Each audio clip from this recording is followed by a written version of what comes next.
En esta lección vamos a hacer una introducción de la estadística descriptiva. Empezamos con la estadística descriptiva y vamos a ver lo que son distribuciones de frecuencia y representaciones gráficas.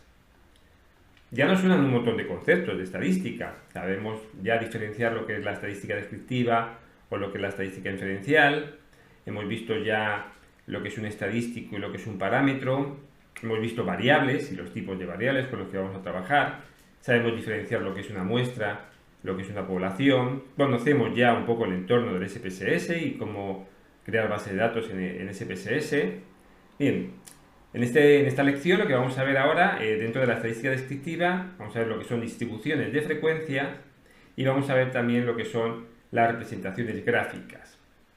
Fijaros que uno de los objetivos de este curso es enseñar o enseñaros a poder identificar qué técnica estadística tenéis que utilizar a la hora de contrastar vuestra hipótesis de investigación. Bien, recordad que decíamos que había como tres aspectos que me iban a determinar el tipo de prueba que voy a utilizar. Por un lado era el tipo de variable. Este concepto ya lo hemos visto. Ya sabemos diferenciar las variables en función de si son cuantitativas o si son cualitativas nominales u ordinales. Otro aspecto era saber si los grupos eran independientes o relacionados. Y el tercer aspecto era ver si nuestros datos, sobre todo la variable cuantitativa o la variable dependiente, ya veremos el concepto de variable dependiente y variable independiente, pero cuando trabajemos con la variable cuantitativa, esta se tiene que distribuir como una normal. Pues en esta lección vamos a ver un poco qué es eso de la distribución normal. Bien, por tanto, nos introducimos en la estadística descriptiva, vamos a ver lo que son datos sin agrupar, distribuciones de frecuencia y representaciones gráficas. Dentro de la estadística descriptiva había como tres bloques. Uno consistía en obtener la información mediante cuestionarios, preguntas, observaciones o información secundaria mediante las fuentes del INE, del CIS, etc. Otra parte de la estadística descriptiva era presentar la información. Eso es lo que vamos a abarcar en esta lección. Y lo vamos a ver, como decía, a través de las tablas o distribuciones de frecuencia y a través de los gráficos. Y para eso vamos a plantear un problema. Imaginar que nos presentan este problema. Estamos analizando una variable, en este caso la variable X es número de miembros en la familia, la unidad observacional por tanto sería la familia, y el tamaño de la muestra es de 221 casos. Fijaros en esa matriz que aparece en la diapositiva. Bueno, pues yo con esa matriz no podría dar mucha información de cómo están distribuidas en las familias. Yo lo que sí puedo apreciar es que, bueno, el valor mínimo que aparentemente aparece es el 1 y el valor máximo es 4, pero no sé cuántas familias tienen un miembro, cuántas tienen 2, cuál es el porcentaje de familias que tienen 3, no lo sé. Eso lo voy a descubrir a través de las distribuciones de frecuencia. Por tanto, ¿cómo se crea una distribución de frecuencia? Bueno, pues a partir de los datos sin organizar, que sería nuestra matriz de datos, vamos a crear lo que se llaman tablas de distribuciones de frecuencia. Y para eso vamos a ver distintos conceptos. El primero sería la frecuencia absoluta. ¿Qué es la frecuencia absoluta? Normalmente también se le puede denotar con n sub i. Pues la frecuencia absoluta es el número de veces que se repite cada valor. Fijaros que en la tabla de frecuencia, la primera columna que vamos a crear es en la variable x los valores posibles que toma nuestra variable. Fijaros que en este caso el valor mínimo es el 1 y el valor máximo es el 4. Por tanto, yo creo una columna donde aparezcan los valores que toma la variable. ¿De acuerdo? Bien. La siguiente columna, que es la frecuencia absoluta, n sub i, me está diciendo el número de veces que se repite cada valor. Entonces, este 63 me está indicando que en mi base de datos hay 63 familias que tienen un miembro. Hay 64 familias que tienen 2 miembros, 56 que tienen 3 y 38 que tienen 4. En total suman los 221 casos, que es el tamaño de mi muestra. Por tanto, en una tabla con dos columnas tenemos resumida toda la información que aparece en esta matriz de datos de 221 casos. Si tuviésemos 10.000 tendríamos lo mismo. Lo que pasa que aquí aparecería el total de la muestra serían 10.000, pero tendría resumida toda la información en la misma tabla. Bien, también aparece el concepto de frecuencia relativa. ¿Qué es la frecuencia relativa? También se la suele denotar con f sub i, y f sub i es un cociente, es una proporción, es una parte entre el todo, es decir, es la frecuencia absoluta partido del total de la muestra.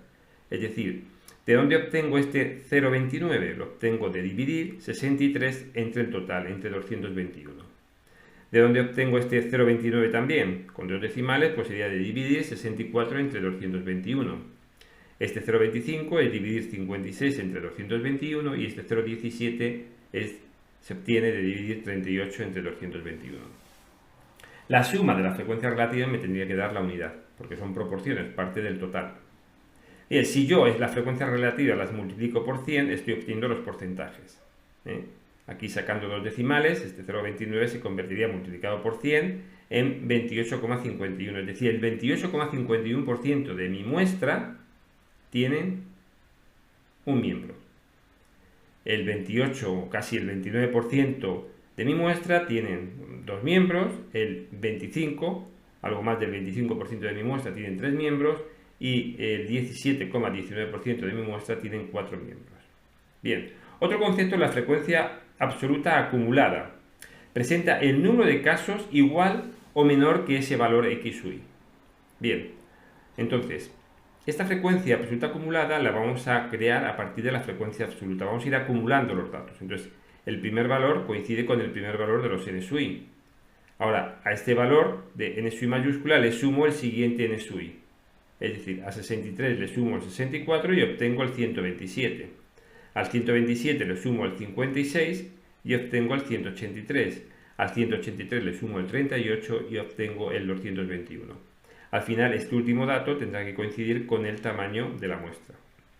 Bien, también puedo obtener una columna que me indique la frecuencia relativa acumulada, que es lo mismo que con la absoluta, pero con la relativa. Es decir, ahora tengo que ir acumulando las frecuencias relativas, esta columna de aquí. Por tanto, el primer valor será el primero de la frecuencia relativa, el segundo lo obtendré con el 0,29, le sumo el siguiente valor de la frecuencia relativa, obtengo el 0,57, le sumo el 0,25, obtengo el 0,83, le sumo 0,17 y obtengo la unidad.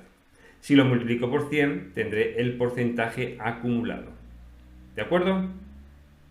Con esta tabla de distribuciones de frecuencia, tengo toda la información que puedo sacar de mis datos. Imaginar, por ejemplo, que ahora me preguntan, bueno, pues, ¿qué significaría en esta tabla este 64? Bueno, pues podríamos decir, o diríamos que hay 64 familias que tienen dos miembros. Si nos preguntan en esta tabla de distribución de frecuencia qué significa este 0,17, podríamos decir que el 0,17 o el 17% de la muestra tienen 4 miembros. Si me voy a la frecuencia absoluta acumulada y me preguntan sobre qué significa este valor, el 127, diría que hay 127 familias que tienen 2 o menos miembros, porque es la acumulada, es decir, me está sumando los 64 más los 63. Es decir, la frecuencia absoluta acumulada te indica el número de casos que están en esa categoría o por debajo de esa categoría. Y en la frecuencia relativa acumulada es lo mismo, pero en proporción o en porcentaje. El 0,83 o 83% de mi muestra tienen 3 o menos miembros en su familia.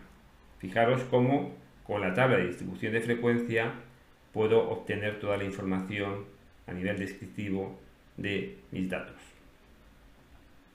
Bien, ¿cómo haríamos esto con el SPSS? Pues lo que haríamos sería ir a la opción dentro del visor de datos, nos aparece la opción de analizar. Esta opción de analizar en la barra de herramientas, en el menú de herramientas, la vamos a utilizar muchísimo. Es la que os comentaba cuando vimos el tema de SPSS, de la introducción del SPSS, que era una de las opciones que más vamos a utilizar dentro de nuestra barra dentro de nuestro menú, ¿no? Entonces le damos a analizar, estadístico descriptivo, frecuencia, y nos sale un subventana, donde aparece ya una tabla donde voy a incluir dentro de las variables la variable que yo quiero calcular su distribución, y fijaros que aquí ya viene marcada la mostrar tablas de frecuencia, le daría a aceptar y ya podría obtener la distribución de frecuencia de la variable composición familiar. Fijaros que el resultado que me daría sería este, que Es muy similar al que habíamos visto antes, que había hecho manualmente con el Excel. Fijaros que aquí aparece la frecuencia absoluta, que sería el n sub i que habíamos visto antes, el porcentaje, que sería la frecuencia relativa multiplicada por 100, porcentaje válido, el SPSS nos presenta el porcentaje y el porcentaje válido. Cuando no hay ningún dato perdido, coinciden. Cuando hay algún dato perdido, nos fijaremos, o el que realmente será el acertado será el porcentaje válido. ¿De acuerdo? Y luego aparece aquí el porcentaje acumulado, que sería la frecuencia relativa acumulada multiplicada por 100. ¿De acuerdo? Bien. Si nosotros, además de la distribución de frecuencia, queremos sacar algún gráfico, pues nos iremos a analizar estadísticos descriptivos, frecuencia, le daremos a gráficos y dentro de gráfico podemos elegir. Podemos elegir o gráfico de barras, o gráficos circulares, o histograma. En este caso, como es una variable cuantitativa discreta, pues tendría sentido el diagrama de barras y el gráfico de círculos o de sectores, ¿no? El histograma más se utiliza para variables de tipo cuantitativas continuas. ¿De acuerdo? Bueno, pues si le pedimos con frecuencia, le damos a continuar, obtendremos el gráfico, este gráfico de aquí, el diagrama de barras. Fijaros que el diagrama de barras me da la misma información que estas dos columnas de la distribución de frecuencias. Me está indicando que miembros o familias con un miembro hay 63, que sería aquí en el eje de las Y aparece la frecuencia, en el eje de las X aparece el número de valores que toma la variable. Aquí estaría dentro la frecuencia que me está indicando lo mismo que me indica aquí, que hay 63 familias con un miembro.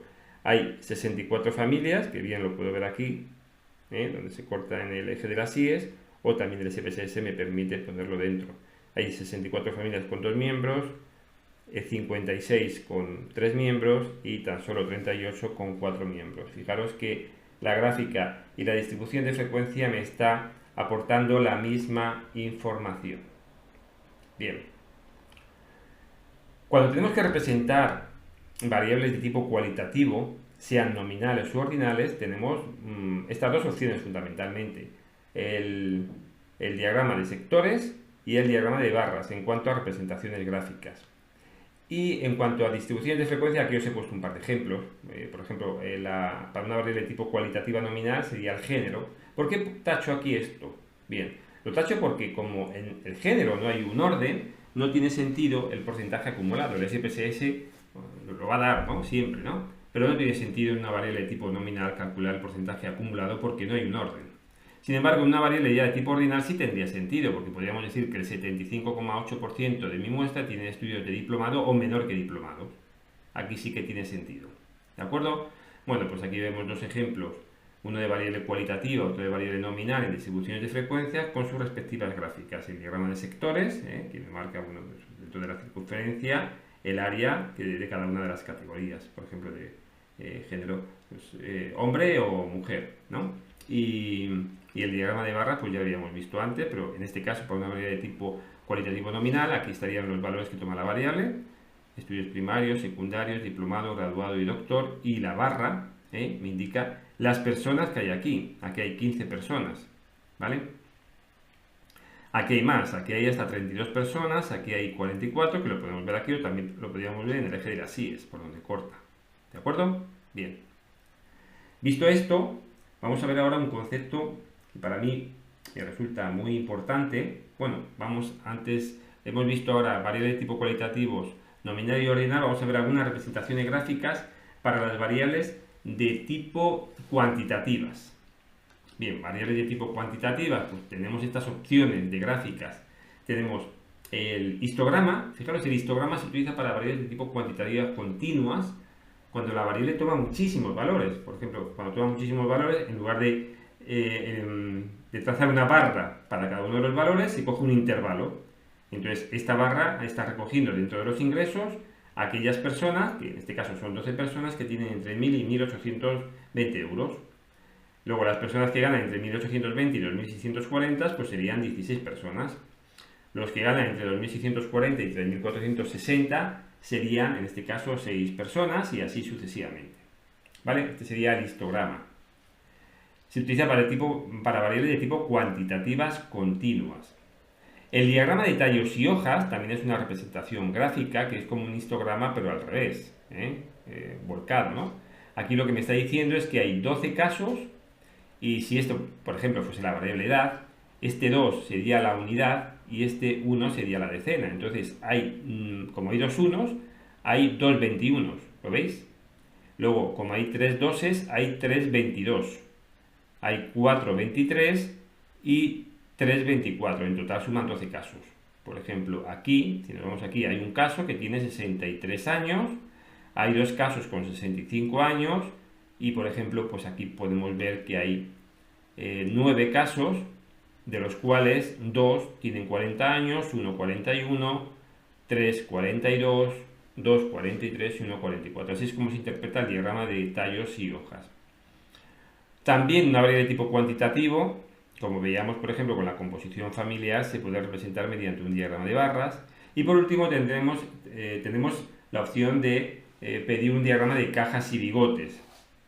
Este gráfico lo analizaremos cuando veamos conceptos o estadísticos descriptivos como son los cuartiles, ¿no? Porque en esta caja, digamos en la caja azul, está el 50% central de la distribución. Aquí estaría el cuartil 1, aquí el cuartil 3 y esta raya del medio sería la mediana. Y aquí estaría como el valor mínimo y el valor máximo. Pero de todas maneras este gráfico lo vamos a ver más adelante.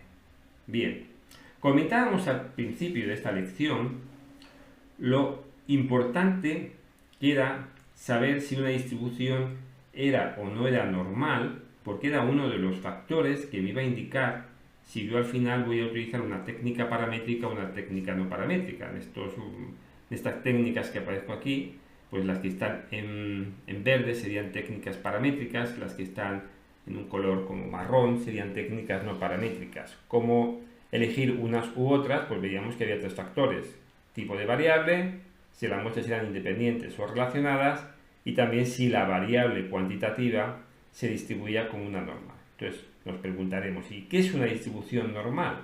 Pues como ya hemos visto lo que es una distribución, una tabla de distribución de frecuencia, y hemos visto el histograma de distribución de barras, estamos en condiciones de poder hacer una introducción de lo que es una distribución normal. Una distribución normal tendría esta forma.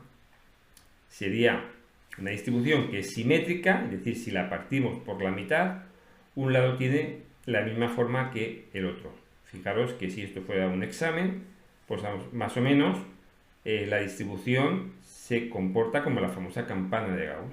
Más o menos, esta sería una distribución normal, la famosa campana de Gauss. Ya daremos un tema exclusivo para ver lo que es una distribución normal, pero simplemente quiero que lo veáis a nivel gráfico.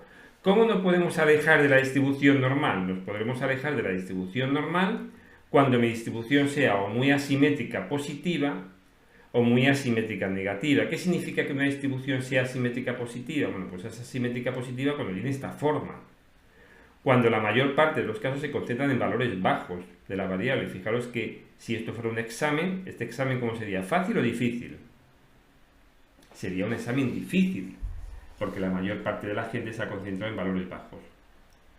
Sin embargo, en la simetría negativa pasa lo contrario. La mayor parte de la gente se concentra en valores altos. Este sería un examen fácil. La distribución normal es cuando hay de todo. Más o menos, digamos que el mayor porcentaje se concentran en los valores cercanos a la media. En este caso veremos que otra de las características de la distribución normal es que la media, mediana y moda coinciden. Ya veremos lo que es la media, lo que es la mediana y lo que es la moda. Otro factor que me puede alejar de la distribución normal es el apuntamiento de la distribución. Fijaros que esta sería la distribución normal. Si la distribución es más plana que la distribución normal, veremos que es más plana cuando sea más heterogénea, pues nos estaremos alejando de la distribución normal. En este caso, diremos que la distribución es platicúrtica o más plana que la normal. O también nos alejaremos de la distribución normal cuando la distribución sea leptocúrtica o más apuntada que la distribución normal. Bien.